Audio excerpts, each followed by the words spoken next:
Bonjour à tous, alors dans cette vidéo-là, ici, OpenAI vient de dévoiler en fait sa nouvelle fonction qui s'appelle Deep Search.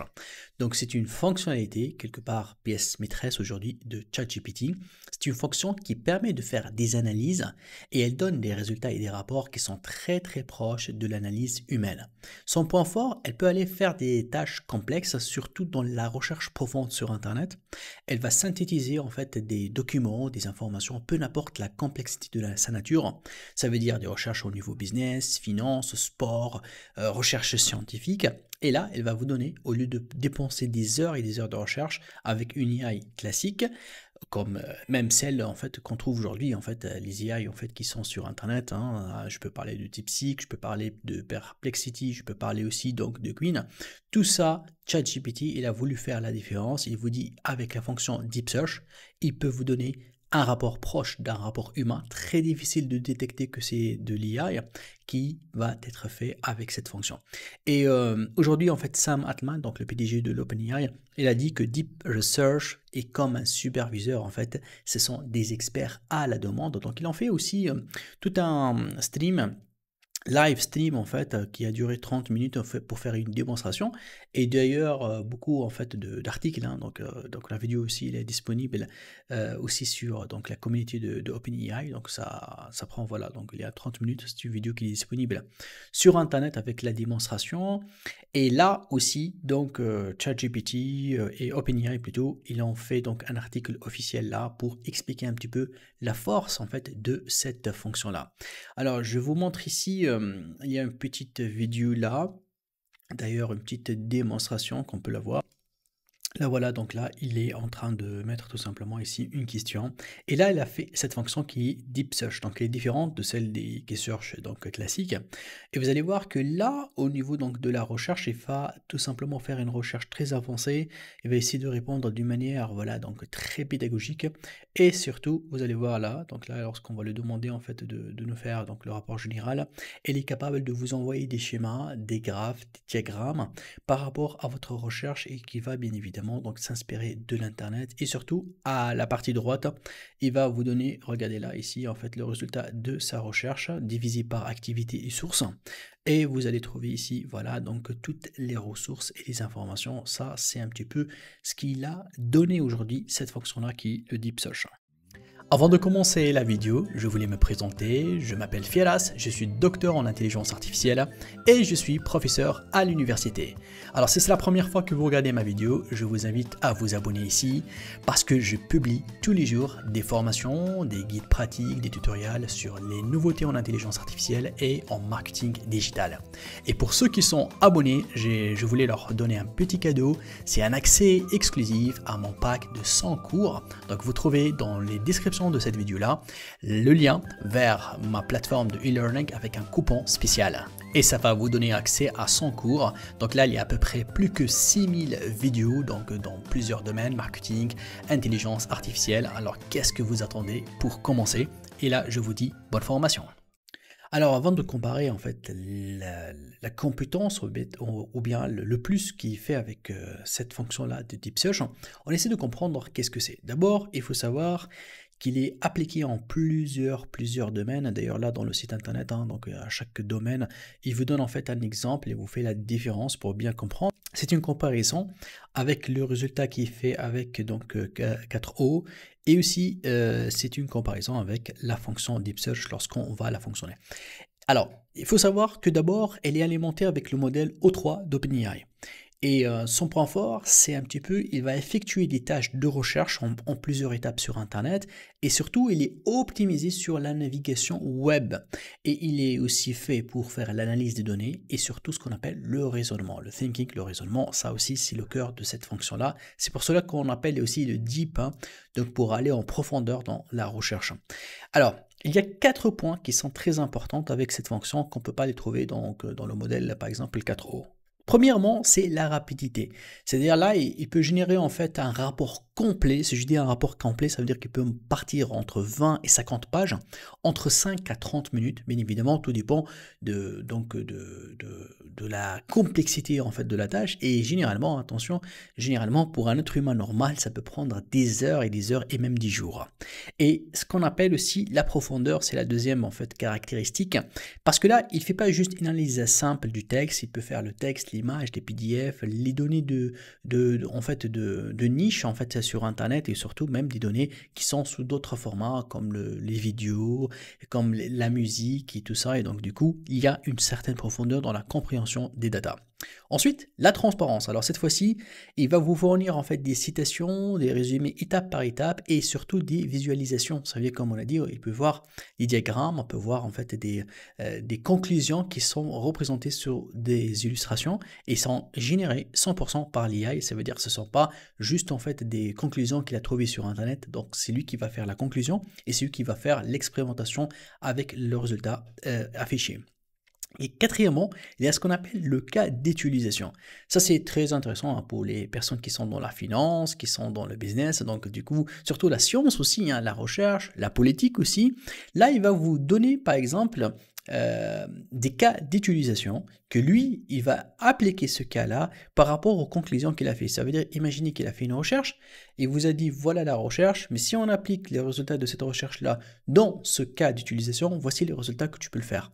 Et donc, du coup, cette projection et ces études de cas que généralement un être humain, lorsqu'il va faire des études de cas, il a besoin en fait de questionnaires, il a besoin de collecter les datas. Pour lui, il a déjà ces datas-là. Il peut les trouver et il peut bien évidemment, n'oublie pas que cette intelligence-là, artificielle d'une manière générale, elle interagit avec des humains tous les jours. Donc, il y a des datas, des données qui s'ajoutent et du coup, il peut utiliser ces données-là comme si il sort par exemple des études de cas pour donner des conclusions. Et c'est vraiment quelque chose qui marque en fait l'avancée des systèmes et des intelligences artificielles dans le traitement en fait de texte, dans l'analyse et surtout en fait ce genre de deep search, ça va être vraiment quelque chose de très important. N'oublie pas qu'on a un Perplexity, un petit peu celui-là qui est assez connu en fait dans le Deep Search, c'est-à-dire que c'est un système, un agent qui utilise en fait d'autres agents, comme ici par exemple il utilise celui de DeepSeek, il utilise aussi celui de OpenAI, le O3 Mini, donc il utilise en fait des modèles d'intelligence artificielle pour aller faire des recherches très profondes. Mais un petit peu ce qui fait la différence entre Perplexity et le nouveau modèle, ou bien la nouvelle fonctionnalité proposée par OpenAI, c'est que la fonctionnalité d'OpenAI, elle part surtout au début sur on va dire deux étapes. La première, il va faire ce qu'on appelle l'entraînement et le raisonnement. Ça veut dire là, il va former en fait des tâches donc du monde réel qui va nécessiter en fait l'utilisation d'un navigateur et d'un outil Python. Ça veut dire il va créer, si vous allez demander une recherche scientifique, il va créer comme si un agent intelligent basé sur l'intelligence artificielle qui va se comporter comme un scientifique pour faire la recherche. Ça, c'est un petit peu la différence. Il ne va pas la chercher par mots-clés, mais plutôt par comportement d'un expert dedans. Et aussi, il va créer en fait des outils Python, des codes en fait qui vont faire le parcours des datas sur Internet. Ça veut dire le fait de parcourir. Il va pas uniquement inspirer toute la page web, mais quelque part, il va la lire et la diagnostiquer et rechercher et repérer les informations à l'intérieur d'une autre manière. C'est pas une manière parce que ici en Perplexity quelque part, lorsqu'il tombe sur une page intéressante, il va tout simplement inspirer tous les contenus. Mais cette fois-ci, avec le Deep Search, c'est comme un être humain lorsqu'il va regarder une page, peut-être qu'il ne va pas lire toute la page ou il ne va pas télécharger toute la page, il va aller vers une partie importante, il va cliquer sur cette partie-là pour aller raffiner la recherche au début. Et à la fin, il y a ce qu'on appelle l'utilisation de l'apprentissage par renforcement de bout en bout pour planifier en fait des trajectoires en plusieurs étapes. Et ça en fait, c'est comme si je suis en train de voir les informations en temps réel et au cours de recherche, si je suis un humain, je peux changer la recherche. Vu que je découvre quelque chose en chemin et je dis ah tiens non ça va ramener nulle part donc je vais continuer sur une autre ligne et cette façon-là ou bien cette décision-là avec Deep Search il peut le faire. Par contre ici avec Perplexity lorsqu'il lance le raisonnement, en fait, son objectif, c'est qu'il termine le raisonnement jusqu'au bout, selon votre requête ou bien selon votre prompt. Mais si lui, au chemin, il découvre d'autres informations contradictoires ou des informations qui peuvent ramener vers d'autres résultats meilleurs, alors là, à ce moment-là, il peut prendre cette décision-là pour vous orienter vers ces résultats-là, pour qu'il vous dise, voilà, vous avez demandé cette information. En chemin, j'ai trouvé d'autres informations qui sont en relation avec ça, qui corrigent, ou bien qui sont nouvelles, ou bien qui sont des nouvelles mises à jour, et voilà le résultat qu'il peut me donner. Et par la suite, il vous fait ce qu'on appelle la synthèse des données, ça ce qui est très important et la dernière étape en fait, et là il va parcourir en fait les fichiers téléchargés qui ont été déjà filtrés, par ces robots qui ressemblent quelque part au raisonnement humain. Et là, il va générer, c'est ça, ce qui est nouveau en fait, des graphiques. Il va intégrer en fait les images et les citations qu'il a captées de l'Internet dans ces graphiques-là. Vous savez, dans la recherche, lorsqu'on fait notre recherche, on a besoin, après, lorsqu'on fait les comparaisons, lorsqu'on fait les études de cas, on a besoin d'appliquer en fait les datas qu'on a collectées sur, sur l'expérimentation pour avoir des résultats. Et maintenant, c'est lui qui fait ce raisonnement-là pour nous donner ce résultat-là tout seul. Et ça se fait vraiment la différence, surtout dans des domaines, hein, donc surtout voilà, le médical, très intéressant, shopping pour aller dans le comportement donc d'utilisateur. On a aussi dans le business, dans la finance, et là vraiment on a des informations qui sont très importantes. En tout cas, ici, dans l'article, c'est très bien présenté comment, en fait, le domaine, en fait, et le mécanisme, en fait, il fonctionne et et aujourd'hui, en fait, on voit très bien que donc OpenAI commence réellement à se comparer avec DeepSeek. Donc, il a compris que là, c'est vraiment, ça devient le repère de comparaison, et une fois qu'il compare, c'est ici, il va se positionner pour donner la précision la plus haute, donc c'est 26,6%. Donc ça, c'est la précision en fait qu'il a fait avec la comparaison de plusieurs modèles. On trouve juste en dessous en fait le O3 mini, mais là le DeepSeek R1, donc il dit que la précision c'est 9.4, ça c'est pour dire en fait que voilà, on améliore. On voit que Sequin n'est pas inclus dans la comparaison, il y a Gemini, il y a Claude, mais on ne trouve pas Queen, je ne sais pas pourquoi, pourtant ils ont un système qui est très intéressant dans le raisonnement. Et finalement, tout comme n'importe quel système, donc il y a des limitations. Et là, ici, OpenAI, ils sont là, ils sont clairs, ils ont dit qu'il y a des limitations. C'est un peu lent, en fait, voilà, à générer les informations. Donc, il prend de temps, en fait, pour trouver la réponse. Mais il a aussi, en fait, des erreurs. Hein. Il vous dit que, voilà, dans la génération des graphiques, il peut y avoir des erreurs. Parfois, il ne peut pas détecter si c'est une rumeur ou bien si c'est vrai l'information. Donc, la fiabilité de l'information pour la tester, la confirmer ou la nier, c'est encore au développement. Mais eux, ils disent que quand même, il est beaucoup mieux que les systèmes existants de ChatGPT et bien évidemment de DeepSeek, c'est ce qu'ils veulent dire. Hein. Donc la précision, c'est encore mieux. Mais ils disent ça, c'est comme si pour dire, écoutez, on n'est qu'au début. La Search Deep, voici une des versions qu'on est en train de vous proposer, mais attention, on est encore de développer mieux. L'actuel, là, maintenant, c'est mieux que l'existant, que n'importe quelle autre plateforme, mais ce qui va venir, c'est comme si ils vont nous dire, écoutez, dans très peu, on va vous envoyer d'autres versions sur DeepSeek chez Search qui peuvent pas faire d'erreur par rapport à eux, hein, et pour eux, leur objectif, c'est de créer un système qui peut savoir et confirmer ou nier une rumeur ou bien une information. Et ça, c'est pas si évident, hein. Même l'humain, pour qu'il puisse le trouver, hein, ça demande beaucoup de temps de recherche et la vérité réelle, c'est pas évident. Mais l'IA, ici, elle est en train de bosser pour arriver en fait à ce niveau-là. Alors maintenant l'accès, hein, donc pour tester cette version-là, alors eux, donc OpenAI, qu'est-ce qu'ils disent? Ils disent que attention, cette fonction-là, elle est gourmande au niveau ressources. Ça veut dire lorsqu'on lance, ou bien si vous, en tant qu'utilisateur, vous lancez une requête, ça va avaler ou demander énormément de ressources parce que c'est une fonction qui traite des fonctions complexes. Aujourd'hui, en fait, elle est accessible pour ceux qui ont un abonnement pro. Ils ont une limite de lancer maximum 100 requêtes par jour, qui est bien en fait. Et pour eux, leur objectif, c'est d'améliorer cette fonction-là pour que ça soit plus économique, ça c'est sûr, et que eux, ils voient que d'ici un mois, cette fonction-là va être disponible pour tous ceux qui sont dans l'abonnement en fait, l'abonnement plus et entreprise. Mais ce qui est sûr, hein, là, ils ne vont pas la lancer pour donc la version gratuite.